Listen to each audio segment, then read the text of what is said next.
我吐石横之，血祭天地。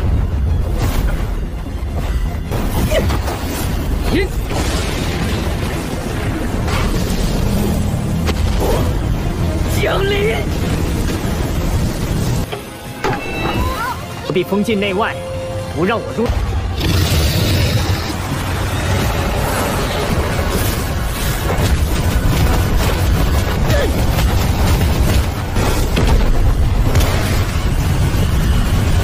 我的火焰，你也尝尝。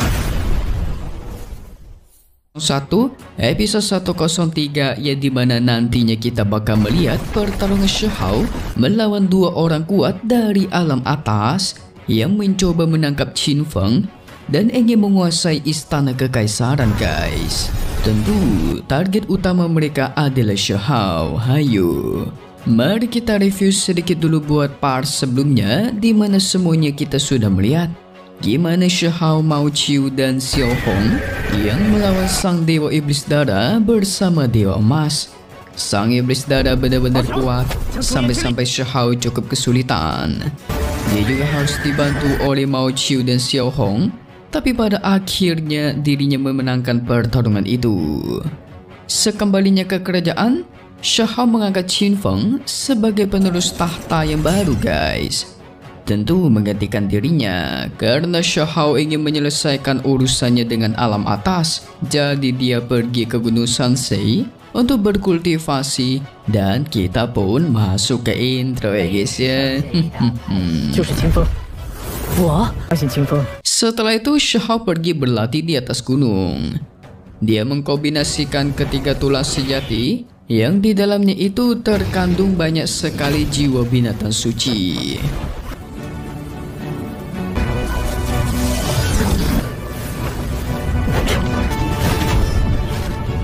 Di sisi lain ada sang macan guntur. Dia sedang bertarung melawan burung penelan langit. Shihao baru mengerti kenapa teknik Hunpeng miliknya itu sangat diincar oleh semua orang. Karena sebenarnya teknik terkuat itu bukan berarti seni harta karun yang terbaik. Seni harta karunnya cocok untuk kita sendirilah yang menjadi pilihan terbaik guys. Nah kebetulan Hunpeng itu sangat cocok buat Shihao. Apalagi dia yang memiliki tulang tertinggi ya kan, mendukung semua itu guys. Ketika Shihao melatih ke-72 perubahan dari si Mao Qiu, dari situ dia juga mengerti kenapa Hunpeng lebih cocok untuk dirinya guys. Mungkin karena yang lain itu kurang cocok sama dia ya. Sehingga dirinya terus berkultivasi dari hari ke hari. Dia berpikir kalau sampai dirinya kehilangan tulang tertinggi, dia masih memiliki sebuah teknik rahasia yang unik. Dan teknik itu bakal menunjukkan apakah mereka sudah sepenuhnya memahami maknanya dan menembus penghalang rana guys. Jadi buat menerobos gitulah. Di sisi lain, ada Qin Hao yang juga memiliki tulangnya sendiri. Dia tampak kesulitan menahan kekuatan tulangnya sendiri itu guys. Tapi untungnya Qin Hao sudah menyiapkan persiapan untuk hari ini, yaitu ramuan ilahi yang diberikan dari alam atas. Hah? Siapakah yang dari alam atas memberikan Qin Hao guys ya? Mencurigakan nih.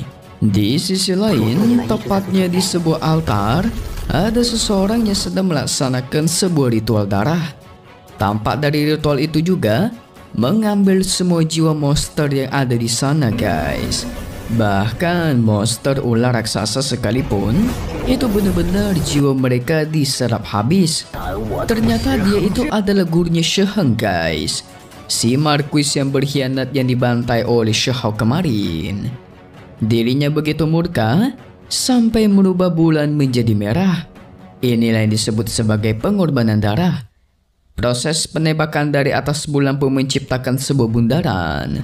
Sementara di sisi lain, beberapa orang bertopeng ikut membantu dalam membuka jalan untuk memanggil sang tulang binatang buas yang langka guys. Seingat Mimin, orang-orang ini adalah penguasa dari alam atas.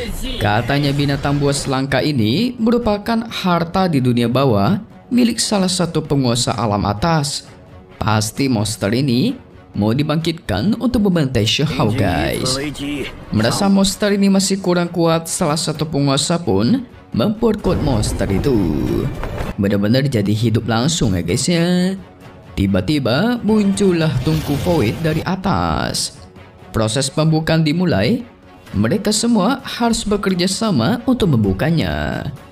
Tungku itu akhirnya ditelan oleh sang monster iblis. Segera mantra pun dirapalkan untuk melindungi monster itu, dan mereka pun pergi dari sana.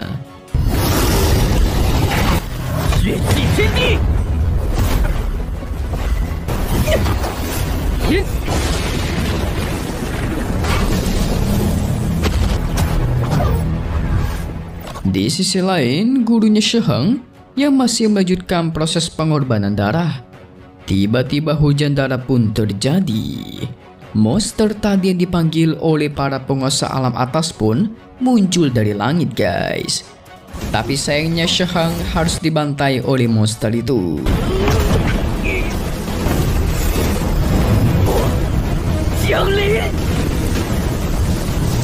Ternyata gurunya Shiheng membantu para penguasa alam atas agar bisa masuk ke alam bawah guys. Nah, tungku void yang tadi dikeluarkan itu untuk melindungi mereka dalam proses menembus ke alam dunia bawah. Waduh, ini banyak sekali orang-orang dari alam atas guys. Shihao bakal diincar nih asli. Bahaya-bahaya. Di sisi lain, para rakyat dari Kekaisaran Batu mulai menggosipkan Shihao yang tiba-tiba meninggalkan tahtanya. Ada yang menganggap dirinya tidak bertanggung jawab lah. Ada juga yang percaya Shihao memang ingin melawan alam atas demi dunia bawah mereka guys. Ya, banyak sekali gosip mereka yang kemana-mana. Kita berpindah kepada Qin Feng yang sudah menggunakan baju kaisar. Tampaknya dia mengirimkan sesuatu hal kepada Shihao. Saat Shihao mendapatkannya, ternyata ada sebuah pesan di dalamnya yang menuliskan kalau pengorbanan darah telah selesai, ditambah bis atau binatang buas void yang sudah turun ke dunia. Qin Feng sudah meminta bantuan untuk bersiap menghadapi para musuh yang akan datang. Oh yes, kalian ingat kan di episode terakhir kemarin, Shiheng itu sebelum dia meninggoy memperingatkan Shihao soal yang namanya pengorbanan darah ilahi. Yang ternyata ini guys, para penguasa alam atas itu turun membawa binatang buas kuat mereka. Menarik. Shihao sungguh kesal, ingin membantai mereka satu persatu karena sudah membahayakan dunia mereka nih. Tidak lama dari itu, kedua orang tua Shihao pun datang. Mereka sedang berjalan di kota. Sang ibu merasakan pergerakan alam atas yang sungguh dahsyat kali ini melebihi sebelum-sebelumnya. Dia memperingati Shihao untuk berhati-hati. Shihao memastikan agar gak perlu khawatir guys. Dia malah mengajak mereka untuk bersenang-senang di pasar dan berbelanja. Ya, karena mereka sekeluarga itu tidak pernah yang namanya bersama-sama. Apalagi sedari kecil Shihao sudah dipisahkan. Jadi wajar ya, Shihao ingin melakukan hal seperti ini. Dan kedua orang tuanya juga menurutinya guys. Saat Shihao ingin membeli roti, tiba-tiba dia mendapatkan pesan roh api ilahi sudah menyerang kota kekaisaran. Waduh, roh api ilahi itu dewa alam atas ya.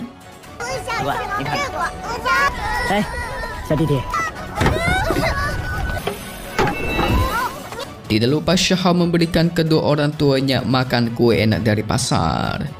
Sang ibu dan ayah sebenarnya tidak ingin agar Shihao pergi. Waktu kecil mereka sudah kehilangan dirinya. Namun kali ini mereka tidak ingin kehilangan untuk kedua kalinya guys. Namun Shihao memastikan nih, semuanya sudah dilakukan oleh kedua orang tuanya sebelumnya. Itu bukanlah kesalahan mereka. Di penjara dalam gunung pulau puluhan tahun, mencari obat untuk Shihao dan yang lainnya. Tapi Shihao memberikan pesan terakhir kepada mereka guys, yaitu dia merasa hari ini sudah mendapatkan apa yang dia inginkan, yang dimana berbagi kebahagiaan dengan keluarganya. Dan dari sanalah dirinya pun pergi. Kedua orang tuanya hanya bisa berharap agar Shahao bisa selamat. Moga aja ini bukan bagian dari pesan terakhir Shahao ya. Kalau benar pesan terakhir, berarti meninggoy dong. Waduh. Dia akhirnya sampai ke dalam kota kekaisaran. Di sana situasi sudah benar-benar berbeda guys. Semuanya berwarna merah. Dan semua manusia di sana itu seakan-akan jiwanya dihisap. Mereka semua nggak bisa bergerak, hanya diam saja. Shahao ingin masuk tapi ada sebuah penghalang. Dia pun berteriak, "Kalau memang benar kalian menunggu diriku, kenapa harus menguncinya dan menolak diriku masuk?" Mereka menantang Shahao. Kalau berani masuk, ya coba masuk sendiri. Dan benar saja guys, penghalang di sana pun dihilangkan. Dan Shahao pun masuk ke dalam. Di dalamnya super duper merah. Jangankan rakyat ya, pangeran dan para penasehat aja serta jenderal, semuanya tuh terdiam gak bisa bergerak guys. Seakan-akan dihipnotis gitulah. Shahao pun masuk ke dalam. Dia bisa melihat betul di sana ada 2 Void Beast atau monster Void. Dan ada 2 orang kuat yang sedang menundukkan Qin Feng. Satunya bernama Qinku, dia adalah dewa alam neraka. Dia mencoba membangkitkan salah satu monster buasnya untuk melawan Shahao. Benar-benar pertarungan sengit pun terjadi. Shahao melancarkan pukulan telak berkali-kali ke arah sang monster dan berhasil melumpuhkannya guys.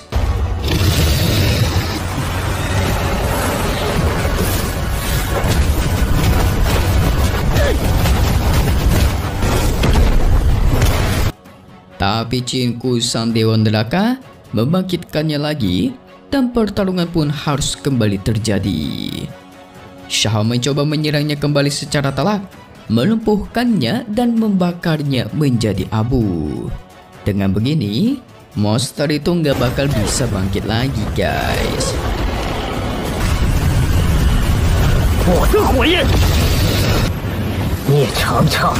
Dewa lautan binatang yang merupakan seekor terenggiling merasa Shahao ini cukup menarik seperti legenda. Sementara pria berambut putih yang berasal dari Akademi Dewa Yin dan Yang, namanya adalah Yang Li. Tampaknya dia sangat kuat ya. Dia bahkan bertepuk tangan menyanjung Shahao sekaligus meledek dirinya guys. Pertanyaannya cuma satu, gimana cara Shahao melawan ketiga dewa dari dalam atas ini? Ditambah ada monster beast pengorbanan darah guys. Ini bakalan sulit ya. Karena kalian penasaran cus, kita gaskan buat spoiler episode 104 di minggu depan lagi. Pada intinya kita semua bakal melihat bener-bener guys, para dewa alam atas itu sungguh-sungguh bengis. Gimana enggak? Qin Feng udah dipukul, lalu pangeran, para penasehat dan menteri Shahao dikendalikan untuk menyerang dirinya. Untungnya itu masih bukan apa-apa buat Shahao lah ya, masih bisa ditangani. Nantinya si terenggiling juga bakal turun tangan dalam kecepatan tinggi untuk melawan Shahao. Sehingga Shahao yang murka langsung menggunakan armor sejatinya guys, dan mengeluarkan tombak kaisar. Tapi tombak ini sudah diperkuat oleh Shahao menggunakan sebuah metode rahasia. Sehingga pertarungan mereka bakal terjadi begitu sengit nih guys. Sungguh-sungguh seru. Mimin penasaran kemanakah sisa dewa alam atas yang lainnya. Karena mereka datang secara bergelombol untuk melawan Shahao nih guys. Bukan 3 orang doang.